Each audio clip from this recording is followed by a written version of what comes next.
kids over every time I'd babysit in our neighborhood. But I think I wanted five birth children, and after three, I was like, okay, this is not. I'm happy giving birth to three, and then I felt like a pull, a yearning for more, just not from my body. And that's when my husband and I talked about doing emergency foster care. You know, my husband, who is in law enforcement, had a call years ago where a child died. And I remember him telling me that story. And I was like, oh my God, that is awful. We need to do something. And at the time, my little guy was probably 5 months old. And I was like, okay, we can't do this now. But 5 years later, we got licensed and started taking kids in. I feel like when we take kids in, I'm on a timer where I'm like, okay, I don't know how long I'm going to have them for. I don't know, what the future holds, but the clock is ticking. I need to find therapy. I need to find, if they're older, an orthodontist, a dentist. Just, I feel like I have to do everything as fast as I can to get them set up for what they need. Because a lot of these kids haven't been to the doctor, they've never been to a dentist. As a mother, like my heart breaks for them. It's heartbreaking, and just being there, supporting them, and putting your arm on their shoulder and just talking and listening to them. I remember we had a little one who was just horrifically abused, and it was just like a faucet. At nighttime, I'd put her on, and she was almost in a trance, repeating the abuse over and over and over and over again.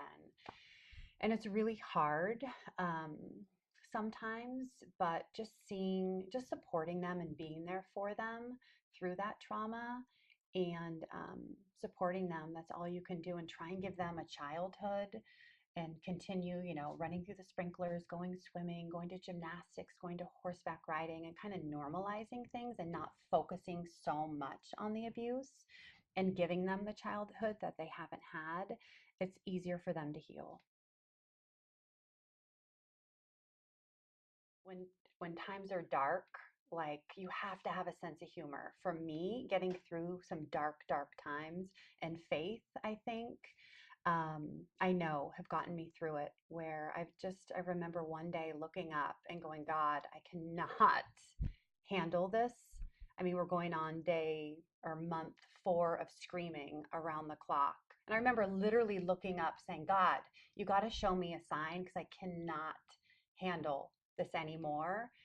And I remember we were taking the kids to the doctor, and I was standing in line, and I hear this nurse. She comes up and she's talking to the front office gal. She's saying, oh, I was adopted and I was abused. And I'm sitting there going, oh my God, like, did she hear me this morning in the kitchen? And she was saying, and I was adopted by my foster parents, and I went to nursing school, and if it wasn't for them. And I was like, there, thank you, there's my sign. And I went up and I checked in. I said, can I talk to you for a minute? And I told her, my morning. And she was like, oh my God. I said, thank you, you were the sign I needed, because I felt like I could not handle one more day of this. I love I love going to jail. I love going to rehab. I love meeting the parents. They're humans, and it's taught us all so many lessons. Especially with our older ones, when you have a baby withdrawing from heroin that's shaking in your arms, and my birth children would say, "Aren't you mad? You're always talking so nice about their birth mom." And I remember this one time we had a little one, and it ended up he had a visit on a day they were scheduled to be off school. And I said to their little guy's bio mom, I said, my kids are off. We have a couple hours. Do you mind if I bring them here to meet you? And then I'm going to take them to breakfast while you have your visit. She said, no, not at all. She came out to the car and met all my kids, and we're driving away. And they said, Mom, she's so nice. I said, she is really nice. She's a nice person. She's just addicted to drugs, and we should not judge her. We have to love her baby and love her, and hope that, if she gets this baby back and she, has a hard time and maybe relapses, I want the first person she calls is to be me, to come help her on the street and pick up that baby. So we're gonna have a good relationship with her, and we're gonna be there for her and the baby. So it's been just so incredible for my kids to learn about that, to learn about compassion, and to learn about not judging and to unconditionally love. For me, I want every child, if they don't have a plan, um, I'm always like, okay, they can, we'll take them because they're little tiny, they're children, and a lot of them need a home. So 3 times we've said, actually, only 3 that we've had out of 18 needed permanency. The rest have gone back to family, or actually, after we adopted our daughter, we had one that was adopted with her sibling, but it was a sibling set. But you want them all, they're little tiny children and kids and teenagers, and your heart just, it opens up, and they're kids and they need a home. And I'm like, we have the room, of course. They can stay here as long as they need. So my heart just goes out to them. I've learned to never say never. We're very blessed with our family.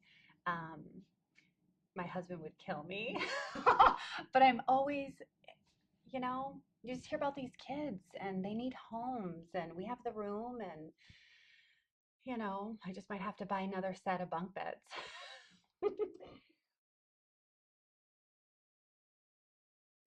It almost makes me laugh because if you break down the stipend that foster parents get, I think it's like 90, depending, every county, every state is different.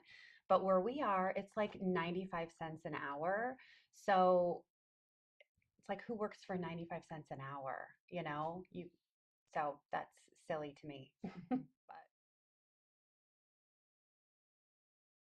at the end of the day, all you're doing is helping a child. There's a lot to it, but that's what you're doing is you're taking a newborn, or you're taking a toddler, school age child, or a teenager, and you're helping them. What's more important than that, than opening your door? There's a lot that comes with it: therapies, appointments. um, at the end of the day, you're helping another human being and taking them into your home, which I think is pretty incredible.